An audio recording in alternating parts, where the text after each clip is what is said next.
Anda dengan NIM A12 2024 071189. Di sini saya akan menjawab soal nomor 1 dan 2 tentang analisis dan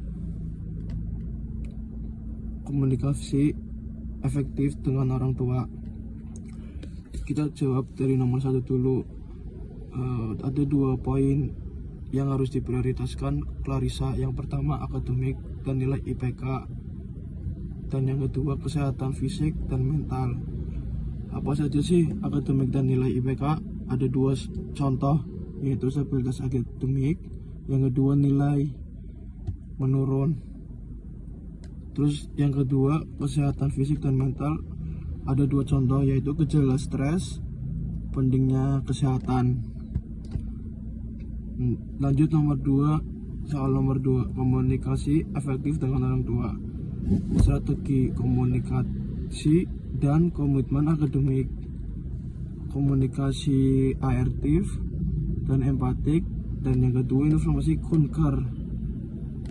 Nah, komitmen akademik contohnya tujukan jadwal belajar, yang kedua dialog 2 arah. Sekian dan terima kasih. Strategi manajemen waktu dan pengambilan keputusan untuk Clarissa. Mari kita lanjutkan pembahasan kita. Setelah menganalisa situasinya, kita melihat bahwa tantangan terbesar Clarissa adalah mengelola semua tanggung jawabnya yang menumpuk. Nah, untuk membantunya, kami telah membuatkan contoh jadwal mingguan yang seimbang. Manajemen waktu mencari keseimbangan. Jadwal ini bukanlah sekedar daftar tugas, tetapi sebuah strategi manajemen waktu yang berfokus pada keseimbangan dan efisiensi. Kami menerapkan konsep kuadran Eisenhower, di mana tugas dikategorikan berdasarkan urgensi dan kepentingannya. Tujuannya sangatlah sederhana, agar ia tidak hanya sibuk tapi juga produktif. Mari kita lihat secara detail. Pagi hari didedikasikan sepenuhnya untuk kegiatan akademis seperti kuliah dan belajar. Waktu ini merupakan waktu di mana otak paling segar dalam menyerap informasi baru. Siang hingga sore, rentang waktunya yaitu setelah makan. Waktunya berfokus pada pekerjaan seperti mengerjakan tugas, dan jika waktu ada khusus bisa digunakan untuk persiapan seminar. Hal ini penting agar tugas organisasi tidak menumpuk di menit-menit akhir dan menyusahkan. Kemudian waktu sore hingga malam. Waktu ini adalah tentang istirahat dan pemulihan. Ia bisa berolahraga, bersantai, atau sekedar menikmati me time. Istirahat yang sangat cukup, sangat krusial untuk mengelola stres dan menjaga kesehatan mental. Akhir pekan bisa diisi dengan kegiatan atau tidak sama sekali. Sabtu Minggu adalah waktu belajar lebih santai dan waktu bebas untuk hobi ataupun bersosialisasi. Dengan pola tidur yang konsisten, jadwal ini bertujuan menjaga kesehatan fisik dan mental Clarissa agar selalu prima. Kemudian pengambilan keputusan dari emosi ke rasionalitas. Selanjutnya, mari kita beralih ke tantangan berikutnya, yaitu pengambilan keputusan. Kita tahu bahwa Clarissa pernah menghadapi dilema besar antara rapat, seminar, dan ujian UTS. Sayangnya ia memilih jalan pintas yang tidak jujur atau membohong. Keputusan ini didasarkan pada reaksi emosional secara langsung terhadap tekanan, bukan pada analisis secara logis.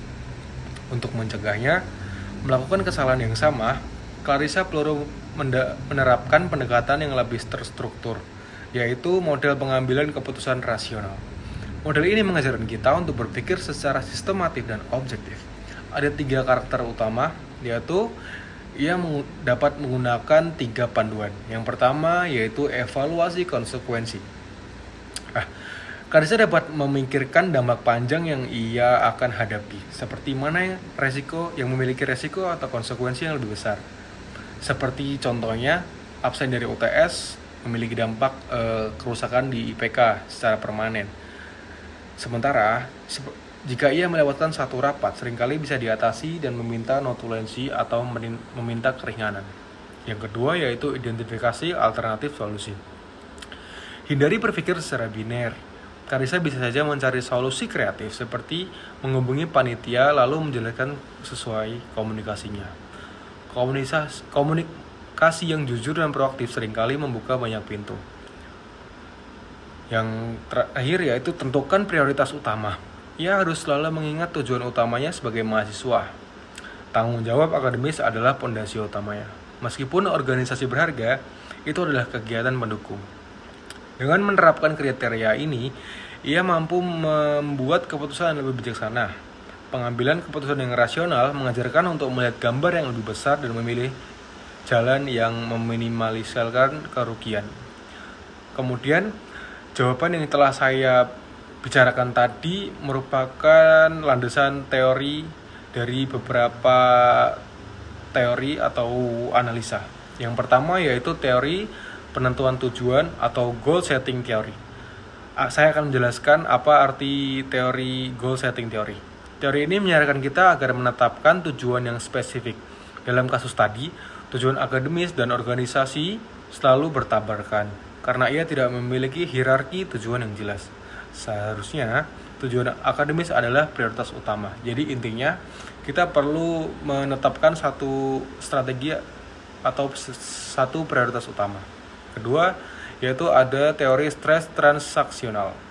Teori ini menjelaskan bahwa stres yang muncul dari interaksi individu dan lingkungannya membuat tokoh yang kita ceritakan tadi tertekan dan mempersepsikan semua tuntutan ini sebagai ancaman. Namun, dengan mengubah persepsinya dari ancaman menjadi tantangan, ia dapat mengembangkan strategi coping yang lebih sehat. Terima kasih. Perkenalkan, nama saya Muhammad Julfikar dengan NIM A12 2024 Kali ini saya akan menjelaskan soal nomor 5 dan 6. Nomor 5 dengan soal strategi coping sehat.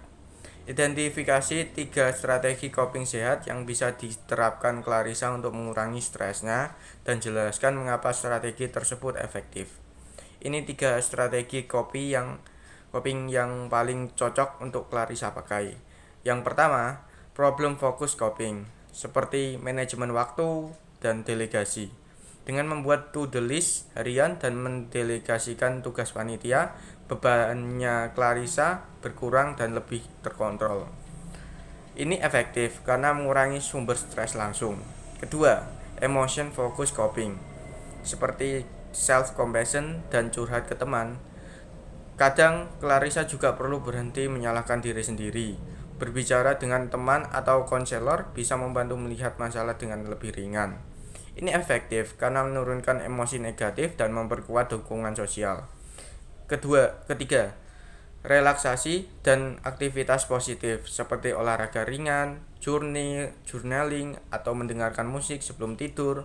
Itu efektif karena memperbaiki pola tidur, menenangkan pikiran, dan menyeimbangkan hormon stres.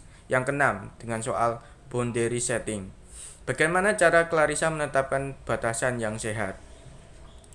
Yang pertama, dengan ekspektasi orang tua. Belajar mengatakan tidak dengan sopan. Contohnya, "Ma, aku ngerti kalian khawatir, tapi aku punya tanggung jawab organisasi yang penting buat perkembangan diriku." Dan tidak lupa juga tentukan waktu komunikasi tertentu. Misalnya, telepon tiap minggu malam agar tidak terganggu saat belajar. Tidak perlu selalu menjelaskan semua detail, cukup update perkembangan penting. Yang kedua, dengan tuntutan organisasi. Menetapkan jam kerja organisasi yang jelas, misalnya hanya aktif saat jam 10 malam. Menolak tugas tambahan di luar kapasitas, contohnya, "Aku gak bisa ambil bagian itu dulu ya, aku lagi fokus di akademik minggu ini." Dengan itu, fokus pada teamwork, bukan semua harus dilakukan sendiri. Terima kasih.